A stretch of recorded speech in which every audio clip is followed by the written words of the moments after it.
So our next storyteller, we also have to thank for our lovely sound system tonight, Susanne Schmidt.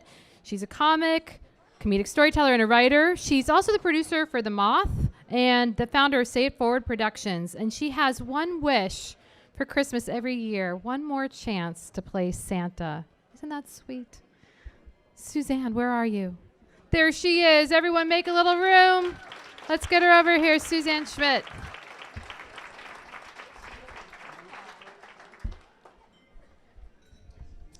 So it really is the most wonderful time of the year, and not just because we get to don our gay apparel, which you'll hear more about later from my friend Kevin.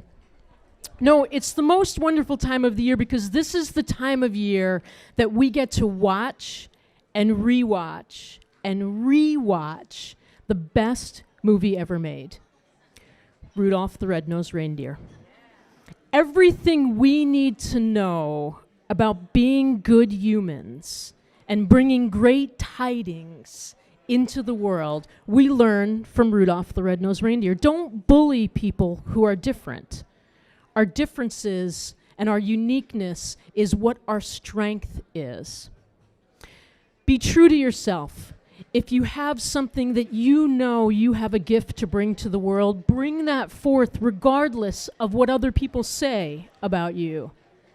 And in the face of true adversity, even if it seems like there's a blizzard, keep moving forward. Everything you want to know about an individual, you can find out by asking this one question. Who's your favorite character in Rudolph the Red-Nosed Reindeer? My adventurous friends will say Yukon Cornelius. Storytellers will tell you it's the narrator, the Burl Ives character, which is brilliantly portrayed, by the way, by two pieces of styrofoam and some cotton balls.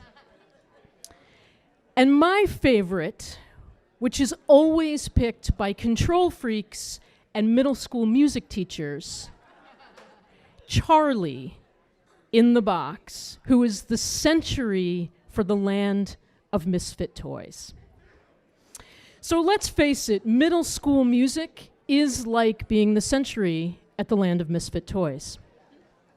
My best memories growing up come from middle school holiday concerts. There was the first season where I was in the chorus and I did the final performance completely in German, knowing only this sentence, O Tannenbaum, hab kein die Lederhosen.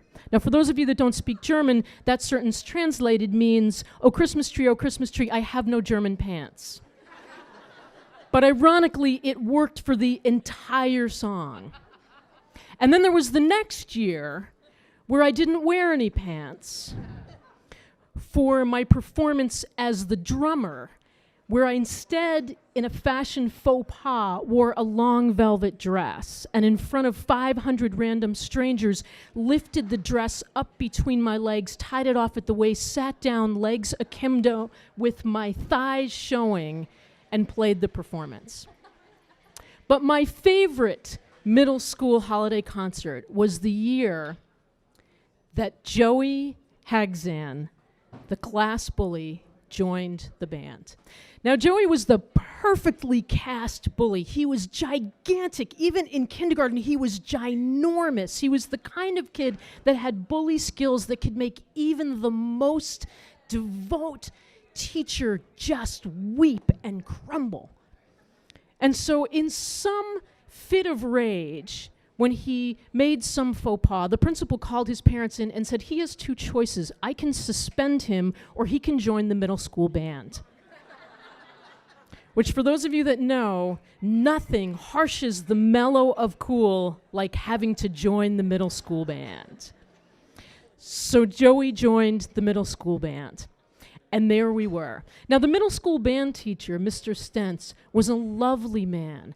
Still to this day, I can close my eyes and I can picture him in his just symphonic, slow movements, leading us through the most difficult of times. He had a move that most middle school music teachers know, which he would just raise his hand in the air and he would swirl it around like this, which was code for the third principle of Rudolph the Red-Nosed Reindeer, which is, keep going, don't don't stop, keep going. I know it sounds like a blizzard, it's horrible, keep going, keep going.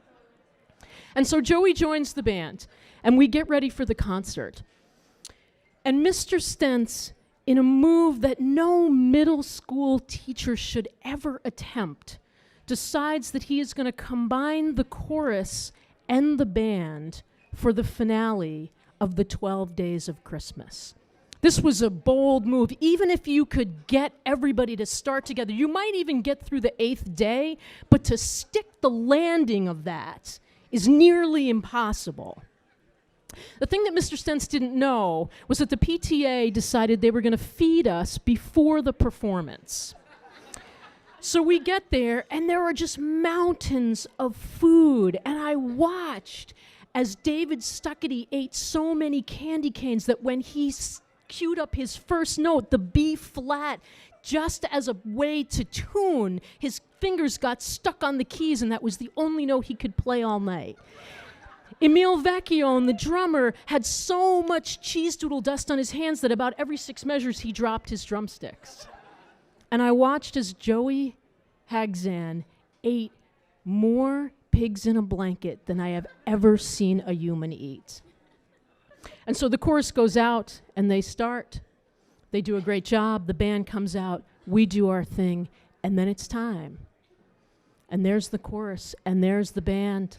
And Mr. Stentz gets up and just very comfortably lifts up his baton, and we start, and the chorus says, "On the first day of Christmas, my true love sent to me." And you can hear the tiniest burp from Joey Hagzan. And sitting next to him, Patti Napolitano, who's playing the French horn, looks over with this kind of confused look on her face. But the chorus continues. And they go on. 5 golden rings, 4 calling birds, 3 French hens, 2 turtle doves, and a partridge. And in that moment, Joey Hagzan turns and vomits this combination of pigs in a blanket and cheese doodles into the bell of Patti Napolitano's French horn. And the drum line, because we're standing and we can see this, just stops. And when we stop, the whole trumpet section stops. And when the trumpet section stops, all of the saxophone section stops. And all you can hear now is the wind section and David Stuckety's 1 B flat note. And I look up and Mr. Stentz is like, no, keep going, keep going, keep going. And so in a rise of solidarity, as the first chair drummer, I look over to the band and I said, "We're going in!" And 12 drummers start drumming, and the horn section sees us, and 9 trumpeters start trumping. And then in the moment of brilliance, it happens. Patti Napolitano and 3 French horn players start to play, and every breath that she pumps out of her instrument, shards of vomit streak onto the white shirt of Joey Hagzan. It's a Christmas miracle. In that moment, the land of misfit toys rose up and took back Christmas from the bullies. It's really true. Everything we need to know is in Rudolph the Red-Nosed Reindeer. Don't bully. And our diversity makes us stronger. Follow what you know is true in your heart for the goodness of other people, even if the people who are in charge may not be with you. And most importantly, when bullies are vomiting in your direction, we have got to come together and blow that shit back at them. And whatever you do, keep going. Keep going. Happy holidays.